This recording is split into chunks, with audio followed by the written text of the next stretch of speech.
Ladies and gentlemen, we are back, and the only thing I can say after today is it looks like we're springing. We're getting ready to make a move, so we're going to talk about just kind of zones in general. You guys know the deal. It's a zone until not, but I feel like a lot of these, they might be breaking soon. Starting off with the dollar, this is the daily time frame. You can definitely see we're squeezing here. Higher lows, lower highs, give or take pennies from this zone right here. So definitely keeping an eye on that. I do think we'll at least spring out and maybe hit the weekly zone, top or bottom, where it's such a 50-50 right now. I'm thinking bullish. I'm thinking bullish on this, which I know what that means for the markets, but we'll see. Right now, it really is a coin toss in general. I wouldn't short this. We talked about going long down here at this last zone, exploded up. I'm long this. My stop is still down here. I'm going to tighten it up. I'm going to put it right there below that blue zone. I'm also long the U.S. CAD,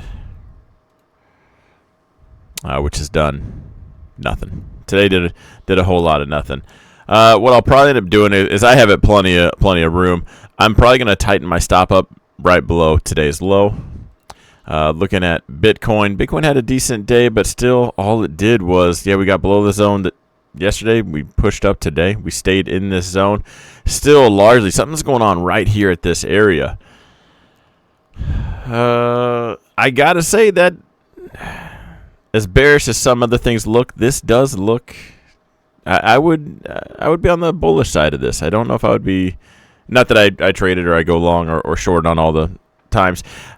I think I'd be long this right now. If I was taking a trade right now, I'd go long and I'd put my stop right below today's low. Looking at the S&P. Speaking of the S&P, I do have futures now on Robinhood. I did take one trade. I'm going to withdraw it. I made $113, which that is where the growth account is at. I just wanted to test its feature out. It is, I got to say, it's kind of nice. It's no trade station, but you can put your stop in the green pretty quickly, and you can trail it a lot easier. Something to probably consider if you're one of those that likes to do shorter-term options contracts. It can still move. You can still lose a lot. It's a different ball game. But if you have a Robinhood account, it might not be a bad one to check out. So what they have, what I liked a lot about it, maybe I do another trade. I just do a tutorial. It's not something I usually like to do with accounts. I always feel like information is going to get out there. But so it's the order book, like the ladder. You got the price in the middle, bullish on one side, bearish on the other side, and you can literally just click. And there's even a confirmation there to trade without a confirmation. So like as soon as you click it, that trade is on. And then to move that up, so like there's the dotted line where your entry is, and let's say the price is up here. You can just click on the left side, and it's a sell stop right there. Boom, stops in the green. If you want to move it up, click and drag. That's what I love, the clicking and dragging feature. Getting your stop in the green quickly. Maybe let it hang out for a little bit and then just start trailing. It's easy. So shout out to Robinhood on that. Okay, so I told you guys this earlier in the chat. I wouldn't go short at this. Now, this is after this candle. So we went zone to zone today, almost all the way back up. What I said was I probably wouldn't go short this zone right now. And we've tested those sellers. Someone who called it the Thanos zone. We're just snapping orders right down. I don't think I would. I think we're running out of speculation, right? I have no idea of knowing. Kind of like I talked about the other day. Now, Goldman Sachs mostly is actually a market maker, but I just like to use them for the name, for the recognition. They are just everybody knows, they're a big bank. So let's say they're selling 2 million shares. Again, 500,000, it would be contracts in this case. 500,000, 250,000, 250,000. There's their 2 million. There's their 1.5 million, right there. And in that case, there's no more sellers left, and then the buyers pick it up, and we just kind of keep going. Remember, guys, it's both ways, right? What makes it go down? More sellers. So shorts piling on, or the bulls just not really being there. As far as did I say that right? If we're pushing up, the sellers aren't there, and it just takes 3 bulls, or the buyers are piling in. You know what I'm saying? So just because there's not an influx of one doesn't mean there's not less of the other. I'm trying to find a good way to word it. But I think either way, I don't think any one of these zones actually holds. If tomorrow we got PPI coming out, if tomorrow actually sends it south, I don't know if we bounce here. I wouldn't go long here, and I wouldn't go short here. Maybe around the 15-minute, 5-minute time frame, we find a couple of sell orders. If you're trading futures, that'll be a few bucks. It might not be bad.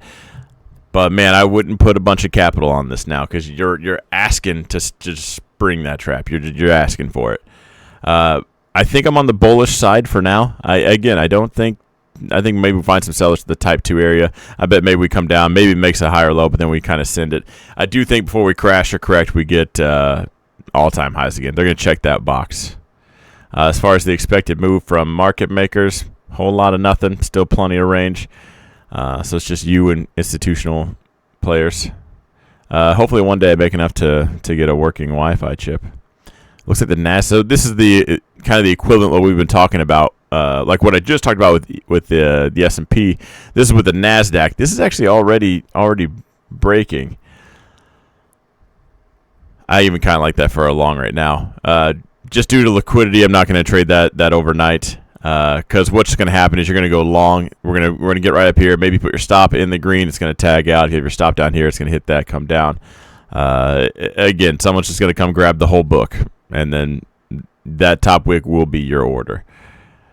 How would be bullish overall? I wonder if we hit the if PPI comes out good.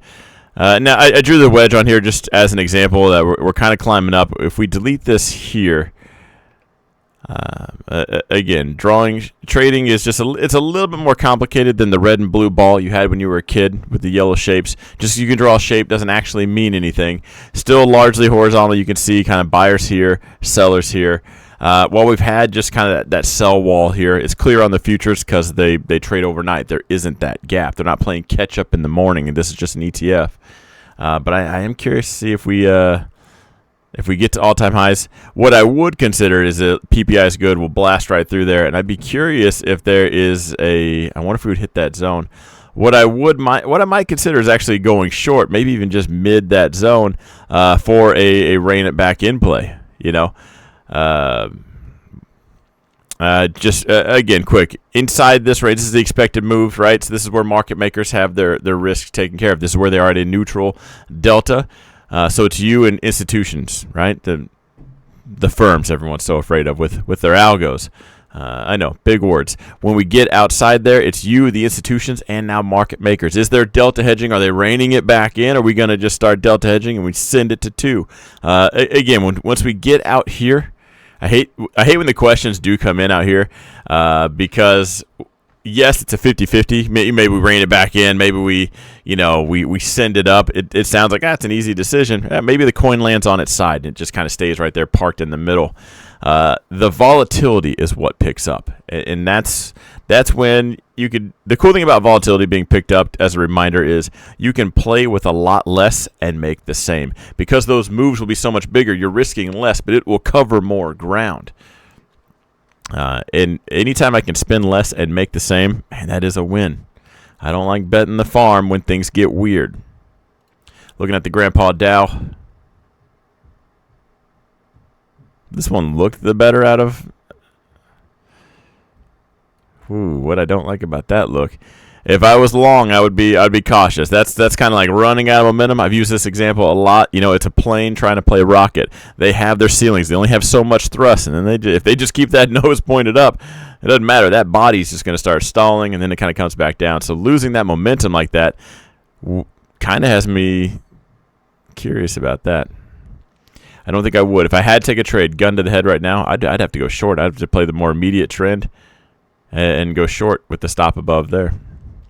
Looking at the Russell, I would already be short this.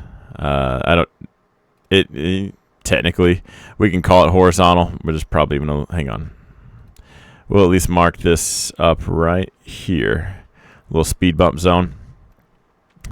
So you can see we're making it up here, but sometimes we just kind of get caught in this little spell right here. I know it's a zone, but I don't. Personally, for me, it wouldn't be worth going long right there. Jumping into Tesla, I bought calls yesterday on the dip. Now I did sell those today. They actually theta kicked this one. It got outside the expected move. They did rein that one back in. Not enough for me to. I was just shy of breaking even on this one. At one point I probably could have broke even, but I think it was before the spike. I went ahead and called it. What I was looking for was a much more dramatic. We've seen Tesla have those meltdown days, and then it just seems like the buyers come out of the woodwork. They send it right back up. So I was trying to just copy that. I just realized I'm wearing a tank top. It's Workout Wednesday. Yeah. Last year it was Tank Top Tuesday. This year's theme is Workout Wednesday. It's Wednesday, right? Yeah, of course it's Wednesday. All right, sorry about that, and I'll try to look a little bit more professional. Professional bodybuilder, that is. Next time I'm gonna wear baby oil, if I could ever find it. Is there any in stock yet? That one guy take it all. SMCI. We probably should have managed this. So I'm in a $36, $40. So it's a $4 wide spread. So we bought that, the other day. It is up. It expires next week, actually. So really, all I needed to be is 40 or higher, and it's more than 100% play because we spent $150 on it. At least I did. I say we. You guys know the drill. It's not a call out service. I just tell you what I'm doing. Spent $150 per each one. And then the max you can gain is 400. So 400 less the 150. So $250 max gain on that. With the time left on there, that's why it's not up there a whole lot. If you had just a naked call, you'd be good. We might actually manage that this week, and I might just close it. Might just take the win and move on. If tomorrow's green, I might give it the benefit of the doubt and continue. But if tomorrow starts to be red, we'll probably just take our profit. They're theta and vega neutral because you're a long call and a sold call, so that part will cancel out. So it's more of a numbers game on the right. We're not really getting kicked one way or the other by another Greek. What kind of profit are we trying to make on this? Is there a max profit on the spread? Actually, a spread is a defined risk play. One, I can only lose the $150, and I can only make $400, less what I paid for it because it's $4 wide. If you take it down to the very end, I bought a contract. So a contract to buy 100 shares at $36. Now I also sold a contract, which means I owe somebody 100 shares at $40. So let's say we just take that right to the very end and we just square up with everybody. I buy it from person A at $36, person B right to my right. I sell it to him for $40, and then you keep the $400 change. Probably won't. I wanted to make more than 50% on that. Honestly, if there was an 80% day, I would have closed it. But yeah, we'll probably just make 50%, a little more on that. Speaking of the growth account, I did want to call out why I closed Upstart today. So Upstart had an amazing earnings. Man, I closed it a little bit early. I closed it right before the bell, and I probably shouldn't have. So right before the bell, it's pushing up. I end up selling it at it's just shy of 84. Yeah, shoulda, coulda, woulda. Right, it pushed up, but we had a nice profit. Now this one again, real quick, guys, is one that I'm going to accumulate. There were two tickers I talked about at the beginning of the year. It was Upstart and AMD. AMD, I just think, regardless of your opinions on valuation, I kind of think it's cheap right now. It's still, nonetheless, it's a big chip player. I don't see it taking the Intel path. So hopefully, I'm right there. That's ultimately what you need to be, long story short. But then Upstart, with delinquencies just running rampant, Upstart using AI to match the lender and buyer. I think and they've already said their delinquencies are nowhere near what the traditional banks are. So I think as things get weird and as things get bad, they don't necessarily come out and say we're golden. They're just going to come out and say we're not bad as everyone else. and I think that might get the hype. So I do think this is just a 2025 play, but also I just couldn't ignore because we bought at these two zones, and we just jumped up to both. Our average was somewhere down here, but I couldn't ignore a nice profit, so I went ahead and locked that in. As this does sell off, then I will start accumulating shares more. But, you know, just thinking about things, I do think that correction or crash is coming. It's not going to be a Rona crash where it's just overnight. You know, we're down 20% every day. I think it's going to be a knockdown drag out, and I think as things sell off, there won't be a place to hide. There will be things that just won't suck as much as the others, but I don't think this is going to just not suck. So I'll accumulate this I'll let the sellers do their thing. You know, we'll start to pick it up cheaper. I think we can reposition ourselves much better in this. So why not? If the position's that green, you know, why not? And you think there's going to be a crash, you'd kind of be, I don't want to say foolish, but what argument do you have to stay in something? Because this is not an investment. This is a swing trade, a longer term swing trade. You know, it's not like we're going to buy it on Monday, sell it on Wednesday. So just in that time frame, I couldn't ignore just locking in profit, and we'll get it cheaper. For everyone that's in this, I wouldn't be chasing it right now. Who knows? It could be the next Nvidia, the next Palantir. You make the best decision with the information you have at the time you got it. You know, that's it. So just wanted to explain that. AMD, because of the number of shares, we're going to keep that and just keep selling calls against it. VLO. What's going on with TradingView? Why is everything so slow? Did they forget to pay their trading bill? VLO Energy. Did I have too many windows open? Look how long that took to load. I have everything closed out now. That must be TradingView. Okay, so on a pretty solid, just channel down. Breaking that, let's talk about that for a second. Doesn't really mean anything. What it quit doing was it quit making lower highs. So we can at least, that doesn't mean we can't come down and make lower lows, but we can look out for a horizontal play. Like, hey, the bulls at least got it back up to here. So you look out for a higher low. There's a sign some things are turning around. Some buyers are picking it up sooner.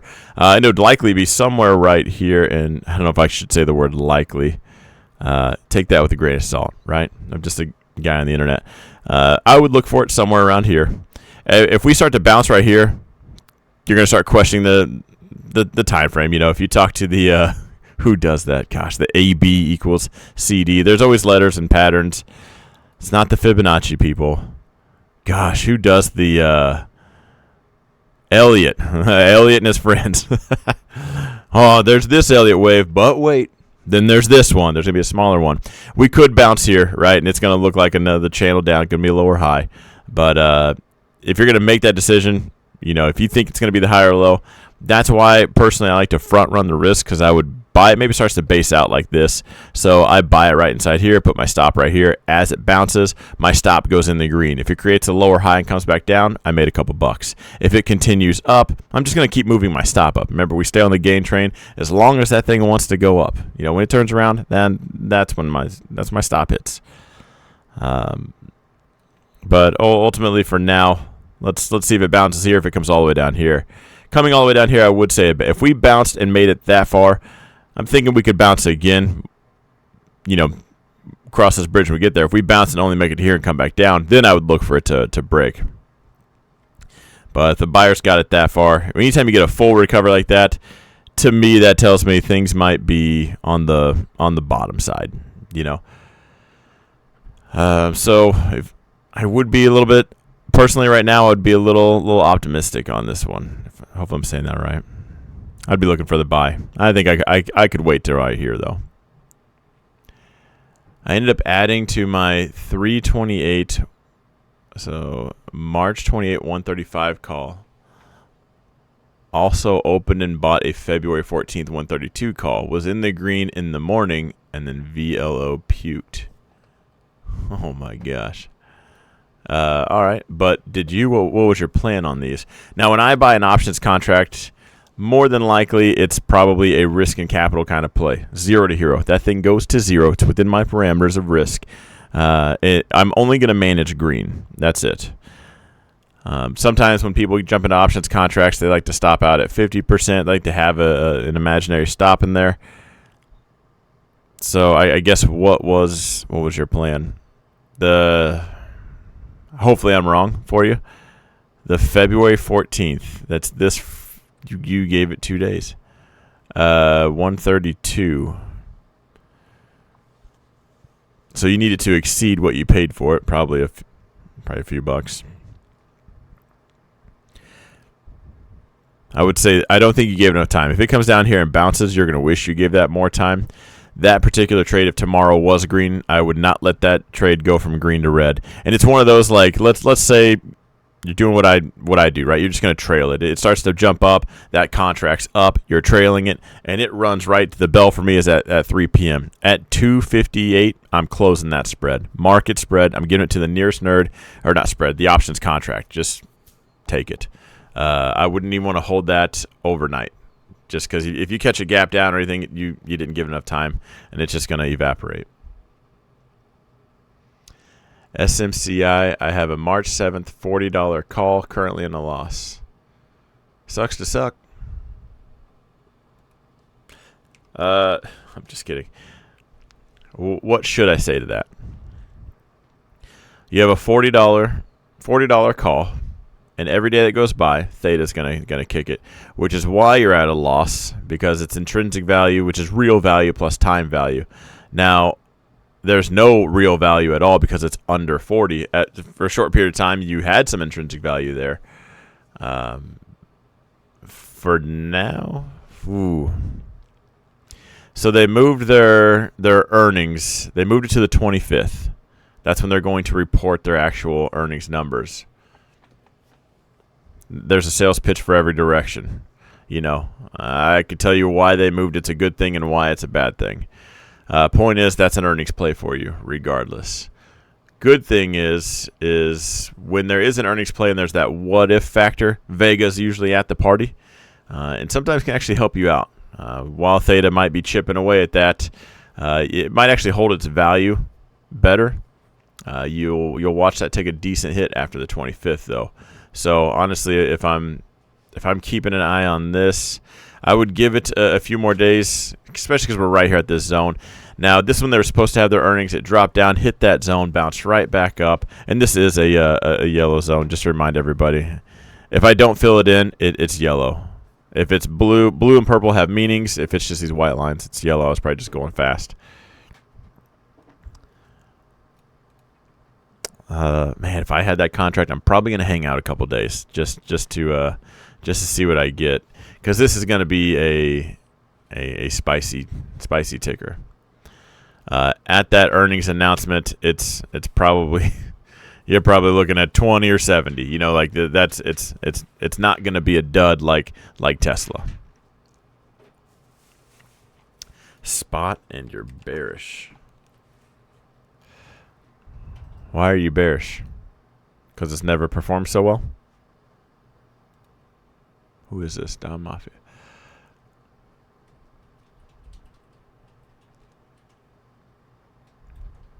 Just hanging out. Look at this, man. Never performed so well, so you're bearish. Now, I can probably get why, but there's just some things we gotta go over here. You've heard me probably say this quite a few times if you've watched me for any amount of time.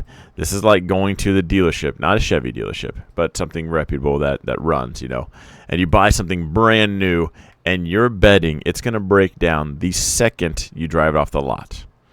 Like, give it some time. It's probably doing this for a reason. There's a lot of buyers in there for a reason. And it's not a momentum ticker like some penny stock that might just evaporate. That's not to say these can't catch momentum, and it does look like it did. And oftentimes the momentum doesn't go away. It does just change directions. But right now it kind of feels like the guy at the roulette table, or the guy walking by the roulette table. He sees it's landed on red the last 7 times, so he's going to put his money on black. It's just a gambler's fallacy. And I've watched a lot of people really lose playing this game. So I would really I'd be cautious of just that in general. Make sure I won't say you're doing it for the right reasons. I'm a knife catcher at heart. That's my personality. So if I went short this and I put my stop somewhere up here, because all you're doing is throwing darts, and it tagged out, so be it. That wouldn't faze me in the slightest. I wouldn't, my watch would vibrate. I'd get the alert that it just filled, and sucks, and I'm moving on. If you don't have that ability, one, you might just be over allocated. You might just have too much on the line to even think straight. But you might just not be a knife catcher at heart. Some people just aren't, and try to force yourself to be that. You being so upset is going to ruin the next 7 or 8 trades. It's going to cost you way more than that one, I promise. What you could do is maybe wait for a sign from Jesus. I'm kidding. Wait for some kind of reversal. Wait for a red candle that even breaks the previous green one on a real time frame, not the 5-minute time frame. Watching this, let it break that zone and then go short. I mean, we're climbing a cliff. There's plenty of meat on the bones if everyone wants to just switch gears and head short. I gotta say, I would just caution that one. What's the really stupid indicator say? Yeah, we were overbought back here, and all it did was cool that thing off. Right? When stocks push up like this, they pull over or they pull back. They'll cool off the indicators. The EMAs catch up. But that's all they did. All this did was pull over. That tells me it shot up. The buyers looked around, and everyone said, well, I'm not selling. And then they said, well, if you're not selling, I'm not selling. And then the friends join. And then that's it. This one still looks pretty strong for now.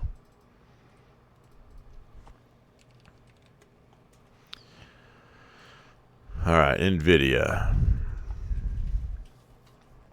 Held the 130 support. Held on tight like it's its little baby. Kind of bounced right out of that zone. That might load one day. I want to get some calls for earnings. I was hoping for a bigger pullback, but it doesn't seem to be coming anytime soon. Man, that is one tweet and one candle away from it being right in your face. That never changes at any point. You wanted to grab wanted to grab some calls for earnings. That's an earnings play. Again, earnings, it's I say this a million times.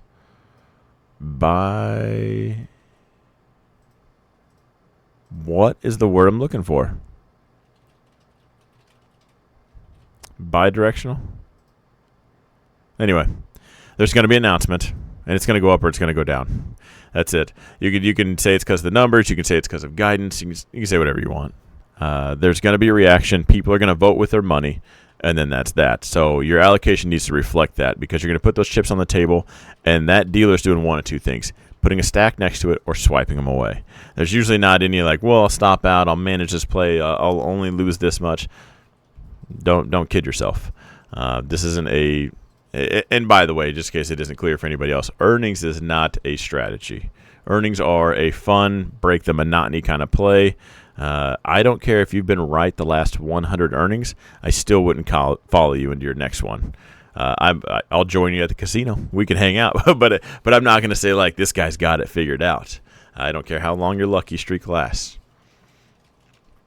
I just can't stress that enough. If you're going to be bullish on earnings, it'd be hard to be bearish, to be honest, at this point with what Nvidia's been through. Maybe they say the demand isn't there because of DeepSeek. Who knows? I could probably come up with a bear case if I had some time. I could sell you on it. But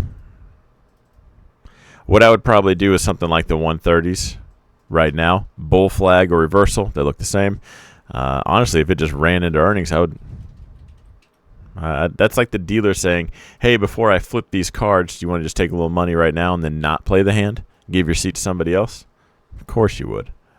All day. That's a profitable strategy. Take your money before the gamble. Uber was bullish at 75. Want to play puts against the 80 resistance. Man, it hit that zone. I know you're calling this a resistance up here.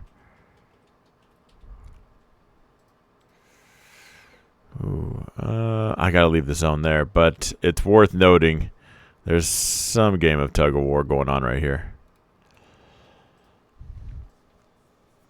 All right, so if I'm going to play that and you want to go puts,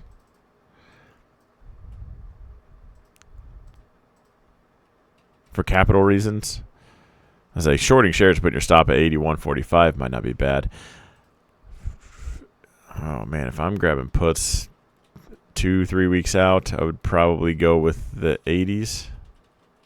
I like going at the money, and at least 2 full weeks. A lot of times it end up being like 2.5, you know. Might be that third Friday on the options chain.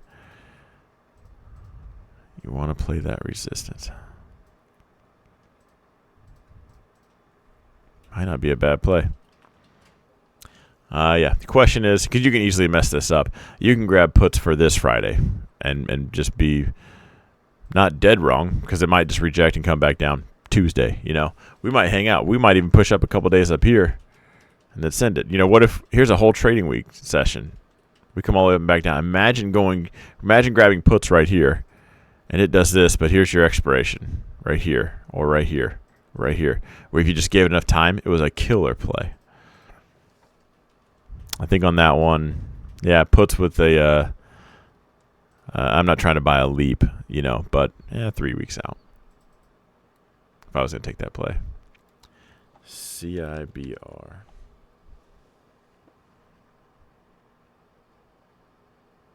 First Trust NASDAQ. Oh, it's Cybersecurity ETF. Okay. Just rocking and rolling.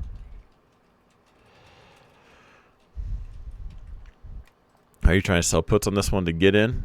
Or, because usually you try to do that.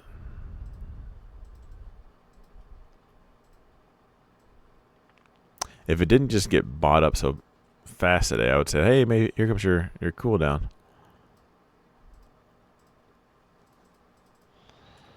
I don't like buying the tops. It's unavoidable. It happens. It's the worst thing you can do, right, is buy the absolute peak. That's what stops are there for. But when we're in a channel up, I like to focus on like, if we're just almost like mean reversion, you just draw a line right down the middle. Look at that as like the volume weighted average price. Not how traders do it, but like how you would do it if you're working at a firm. You want to buy below what everyone else paid on average. So anything like, even below, here's the SMA right at the middle. Anything below 68 would be nice. At this point, if I sold the 68 puts and they paid anything, I don't think I would mind. Assuming this story stayed intact and we were just cruising on up. I think I would try to do that for now. If I was going to play this and hold it for a little bit, maybe dividend style. If I'm going to buy, like I break it down with anyone else, 10 shares, 2 shares here, 3 shares here, 5 shares down here, you know. We can zone it out.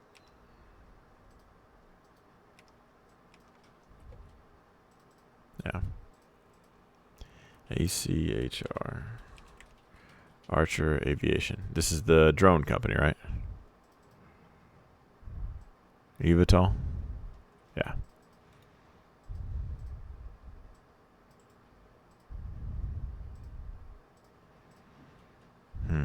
This one I would be, I mean, I'm bullish. I like this company in general.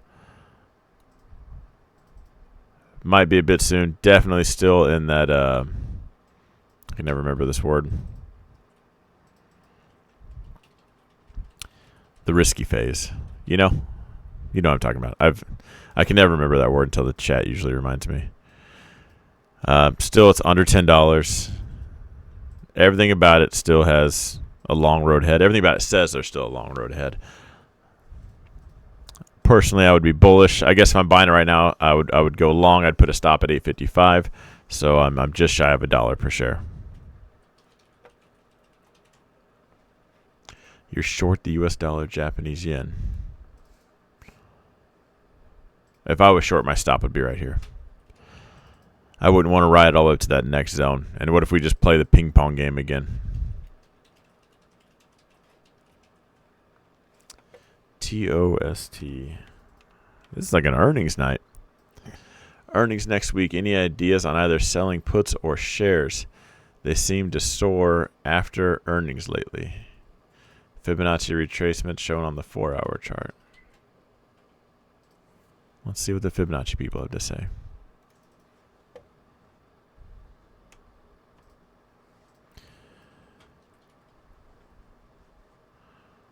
Okay, so you want to sell shares short? Any ideas on either selling puts? Oh, selling puts or maybe just buying shares? Toast. Do they sell it with avocados? Well, they say it's a buy. In the development and provision of consumer payment applications for restaurants. Offers terminals, kiosks, guest-facing displays. It says, okay, so those little things that are at your table.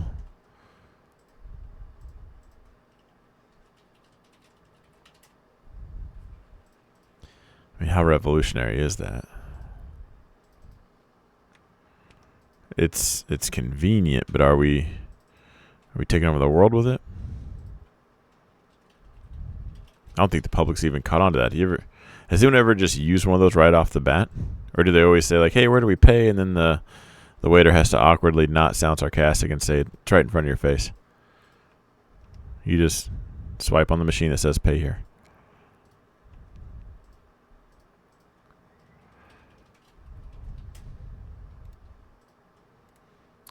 All right, back to drawing shapes. We'll draw those here in a second. Just want to highlight the areas of attention.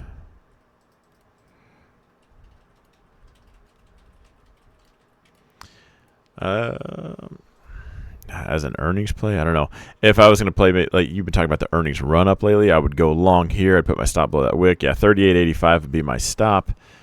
Like I said, as far as drawing shapes, someone's calling that a head and shoulders. It's going to bounce here. It's going to make the right shoulder. This is the neckline, whatever.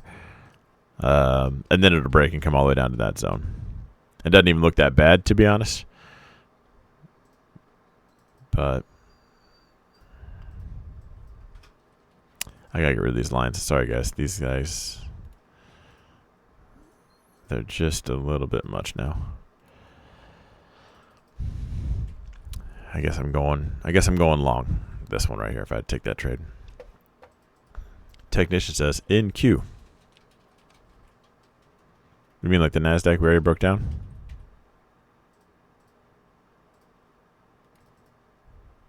It's right here. Again, like I said in the beginning, I don't think I would short right here. PPI might be the excuse that comes out tomorrow and we just send it right back down to the zone.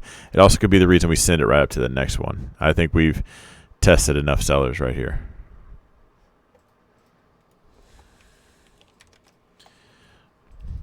Silver long.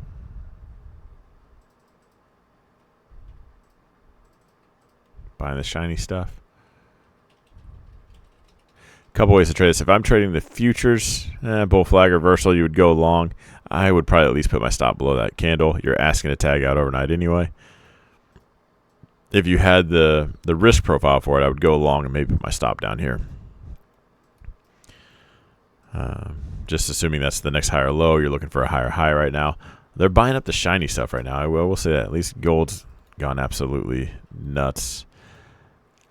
Real quick before I go into the next one, if you're asking for NQ or ES or anything like that, let me know so I don't just say we've already broken that down. When I break down silver, gold, SPX 500, NASDAQ, these are the contracts for difference. Just what they have overseas, right? That's their that's their form of options contracts. So the number on the right is off. It's the candles that are matching. Which is why I do that, so you don't have to pay for the data. So literally everybody with a Robinhood account and the internet connection can follow me, right? It's originally why I started doing these. But yeah, so let me know if you want me to physically draw out the zones on NQ or like the actual futures contract. But I can tell you right now, just go to the 4-hour time frame and just know that that's where that first line goes. Just match it. Go below this red candle. That's where the second line goes. TLT long. I do like this play. With less government money floating around because of Doge, is deflation a likely near-come out term? Is there something like BETO for Ethereum? Not yet.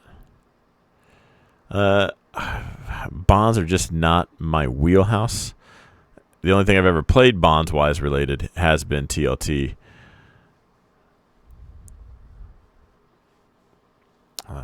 I'm historically that's been a low, and maybe there is a flight to something more secure. You know, if everything's if there's a crash, and I'm not the only one that sees that. You know, do we run to bonds? Do we run to dividends? Is there a dividend rush? So I don't know. That's why I'm bullish on that. But I just feel like I have to disclose that every time, because that's just not my. You've been around long enough to know this is just not my wheelhouse. Like the TLT play, I know enough to have a conversation about bonds, but not enough to speak from really any authority. So hopefully we hit that all the metrics we need to in full send. But ladies and gentlemen, I'm gonna wrap that up here. I'll see you guys tomorrow. Have a good one.